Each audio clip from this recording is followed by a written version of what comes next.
అనేక మంది యేసును దేవతల్లో ఒకడని, దేవుడిలో ఒకడని అనుకునే భావంతోనే తాము నడిపించుకునే బస్సులో లేకపోతే లారీలో ఏం చేసుకుంటారంటే, ఏమన్నా యాక్సిడెంట్ అవుతుందేమో, వాళ్ళెవరు కాపాడకపోతే ఈయనైనా కాపాడుతాడేమో అని దురాలోచనతో ఏం చేస్తుంటారంటే, వారిలో ఈ బొమ్మను కూడా పెట్టేసి ఎక్కడ చేసంటే మన లారీ నన్ను నడిపించే లారీలో, లేకపోతే నేను తోలే బస్సులో, లేకపోతే నేను ఉంచుకునే కారులో, ఏమన్నా యాక్సిడెంట్ కాకుండా కాపాడడానికి కారులో పెట్టుకున్నా. కారులో పెట్టుకోవడం కాదేమో ఉద్దేశించబడింది. ఎక్కడ పెట్టుకోవాలి?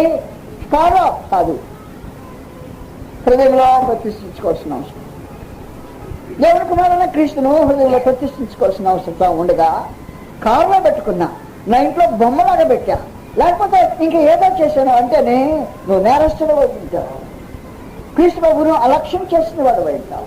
దేవుని చిత్తమును నిరాకరించిన వాడు అంటావు. దేవుని ఉగ్రతకు పాత్రుడు అంటావు.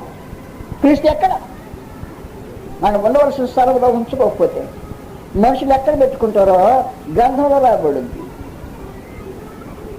కొంతమందికి క్రీస్తు ప్రభు పెదవుల మీద కారుతూ ఉంటాడు. ఊరికనే ప్రభు ప్రభు అంటుంటాడు. ప్రభు పెదవుల మీద కారే ప్రభువే కానీ హృదయంలో ప్రతిష్ఠించబడిన ప్రభు కదా. అందుకని నేను చెప్పిన మాట ప్రకారం మీరు చేయక, లోకాసువార్త 6:46 పెదవుల మీద ఎందుకలా కార్చుతుంటారు సొల్లు కార్చినట్టు? ఇది సొల్లుగా కార్చే నామం కాదు. నీ పెదవుల మీద పెట్టుకొని అపార్థం చేయవద్దు. దాని ఊరికనే నీ సాధన కొరకు వాడుకోవడానికి ప్రయత్నం చేయవద్దు.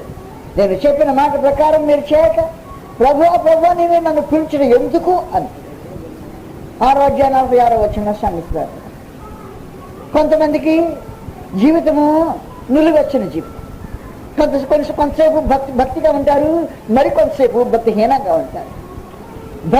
భక్తిహీనంగా ఉండే ఈ జీవితాలు యేసును తన హృదయంలోంచి నెట్టివేశాయి. క్రీస్తు ప్రభు హృదయంలో ఉండాలంటే నువ్వు భక్తిగా ఉండాలి, నువ్వు వేడిగా ఉండాలి, నువ్వు చల్లగా ఉండకూడదు.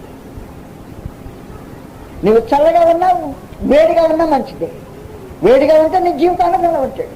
నువ్వు చల్లగా దిగజారిపోయావు, ఉండటానికి అవకాశం ఉండదు. నువ్వేం చేస్తున్నావు అంటే మరి జీవితంలో నుంచి క్రీస్తు ప్రభు బయటికి వెళ్ళిపోతాడు. నువ్వు భక్తిగా ఉంటే నీ హృదయంలో ఉంటాడు. నువ్వు భక్తిహీనంగా ఉంటేనే, రెండు నాటకాలు ఆడుతుంటేనే ఈ నాటకాలు ఆడే వారి జీవితం నుంచి క్రీస్తు ప్రభు బయటకు వచ్చేసి నిలబడుతుంది. బయటకు వచ్చావంటే నాకు స్థలం లేదు కదా అన్నాడు. ఎందుకు లేదు స్థలము? రా కూర్చో, నీకు కూడా స్థలము అంటాను. నాకు కూడా స్థలం కాదు, నాకే స్థలము.